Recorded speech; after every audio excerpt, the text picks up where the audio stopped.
Europeans and of course with the Indians and with the Americans, and that's been a fantastic experience. So in each of these organizations, what my kind of synthesis is that I believe in the maxim, diversity begets prosperity. So in my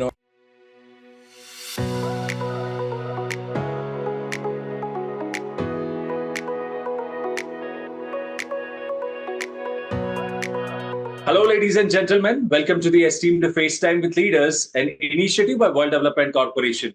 I'm Sunny Pancholi, anchor at World Development Corporation. FaceTime with Leaders is a platform for industry titans to share their experiences, thoughts, ideas, and best practices in order to inspire one another and future leaders. We have one such industry titan and veteran on FaceTime with Leaders with us today, Mr. Shaunak Shastree. He is an accomplished managing director with over 3 decades of industry agent expertise in the gems and jewelry industry.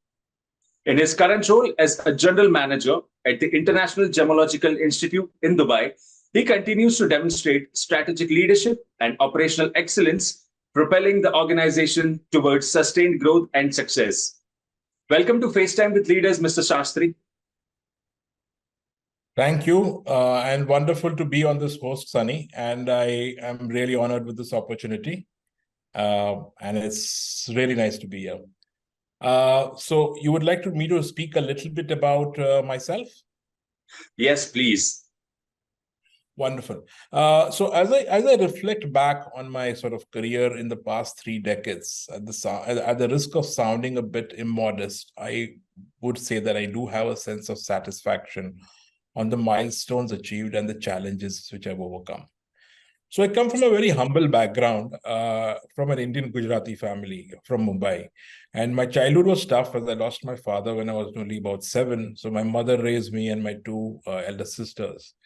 So these early years of struggle formed a sort of trait character of actually perseverance, courage, and faith in me. My career started early at 17 years when I started to work part-time as an intern in the diamond and jewelry industry. This was when I was studying actually what you call commerce at HR College in Mumbai. And by the time I graduated 5 years later, I had mastered the diamond manufacturing from most reputed firms and craftsmen in the business. By 23, I was selling diamonds in Hong Kong to Chinese jewelry manufacturers. This was a dream come true for me because, it was actually the roaring times of the early 90s, and it was absolutely wonderful. By the time I was 27, I already was an entrepreneur where I was running a workshop of, a goldsmith workshop, employing more than 20 people and, kind of basically crafting bespoke jewels from consumers and businesses.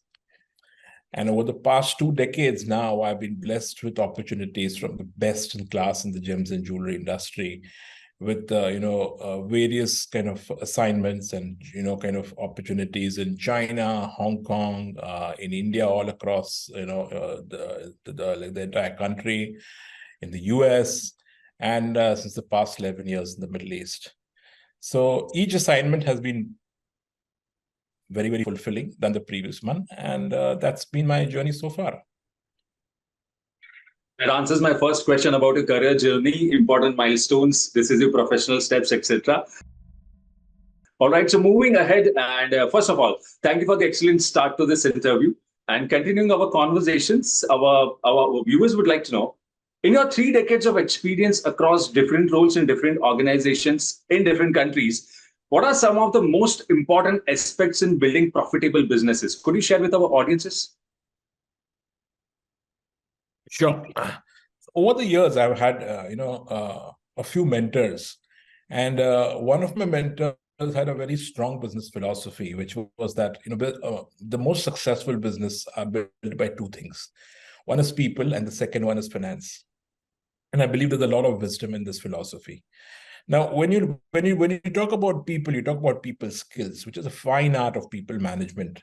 And this extends across, from your employees to your, to your customers, to your suppliers, to other stakeholders. And like, take an example about, your people skills with your employees. There's a, it's an art to get the right people for the right roles, to nurture them, to motivate them, with the right kind of what you call checks and balances, and to harness these resources to deliver long-term sustainable profits for the organization. Now, market conditions and industry cycles are always volatile, but if you have your team right, and if you have that connection with people, your company and your organization is a lot more capable of meeting all these sort of challenges and taking these things head on. Moving to the second point, which is financial understanding, is I think is a very important key skill in today's increasingly VUCA world. So VUCA is an acronym for volatility, uncertainty, complexity, and ambiguity. We live in this kind of a world where things are changing at breakneck speed. You have geopolitical changes happening, technological innovations are really kind of growing up in quantum proportion, unpredictable natural world situations are creating in sort of geometric progression. So these kind of things have a very, very important financial bearing. And this is something I think which are the two main important points which I think are important for different roles. That sounds incredible. All right. So building on to that, given your cross-cultural exposure, what are some differences you see in terms of attitude towards work, growth, etc., across cultures? I've been, kind of blessed enough to work with different cultures across, from the Chinese to, the Arabs to the, to the Europeans, and of course with the Indians and with the Americans, and that's been a fantastic experience. So, in each of these organizations, what my kind of synthesis is that I believe in the maxim, diversity begets prosperity. So in my, in my days with IGI, when I joined the company about 6 years back, there were just two nationalities. And through a conscious effort, I kind of ensured that we had up to 30 nationalities. And this I'm talking about in a pool of about 50 people. So this kind of a diversity, it's if you see it around us, it's the best institutions. I mean, I would take any big global brand name. These are the kind of reasons why these organizations are successful, because if you are able to harness your diversity, you are able to be in a very world-class, kind of a situation where you get the best ideas. Now, diversity has many aspects. It could be sort of cultural, socio-political, demographic, intellectual, everything. And the thing, just to give you an idea about it, we live in the most exciting and singularly historic times of unparalleled real-time access people have to information. It's all around us. Everyone has access to it. But what makes the difference between a good solution and a great solution? So this is what I see, is that if you have diversity in your team, there is a difference in the kind of views which are on the table, the kind of opinions, the kind of concerns which a leader needs to take the best and optimum option. Those organizations which are lacking in diversity, they kind of have, a very singular kind of way to work, and it kind of also reflects, I think, sooner or later in their growth and progress.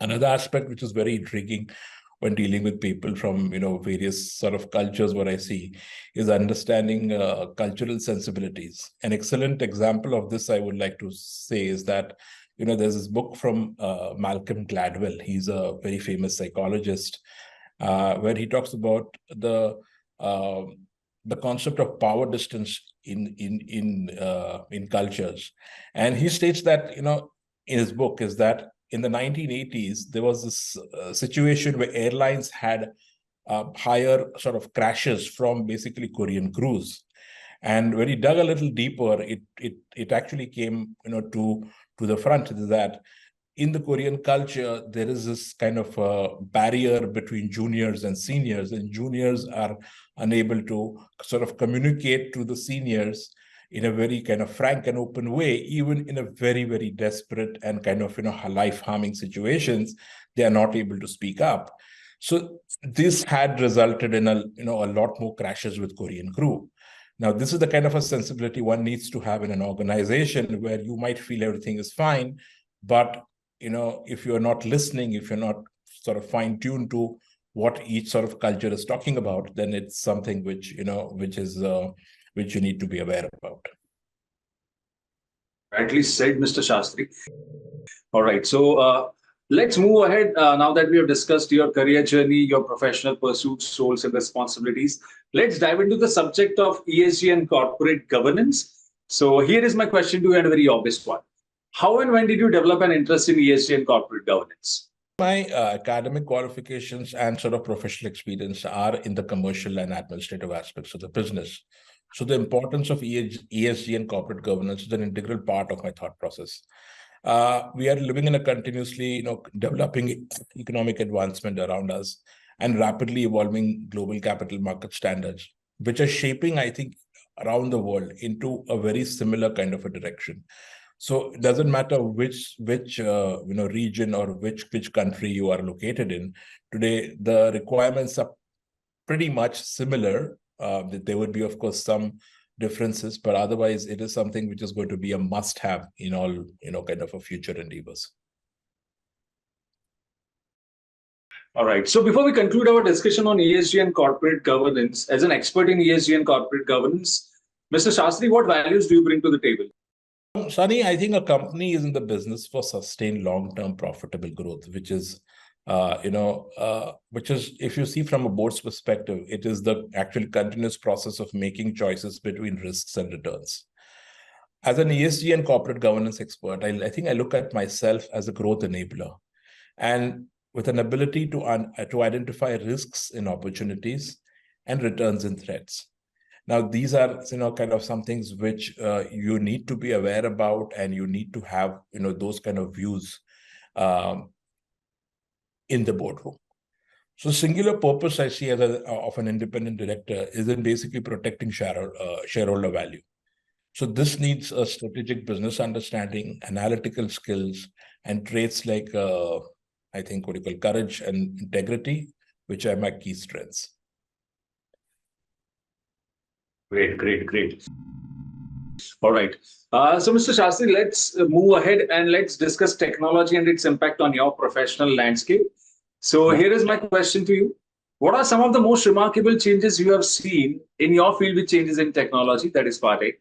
And what changes do you expect to see with the advent of IoT, AI, ML, blockchain, digital twin, cloud, big data, Web 3.0, etc.? So, Sunny, I come from an industry which is probably the oldest industry in the world.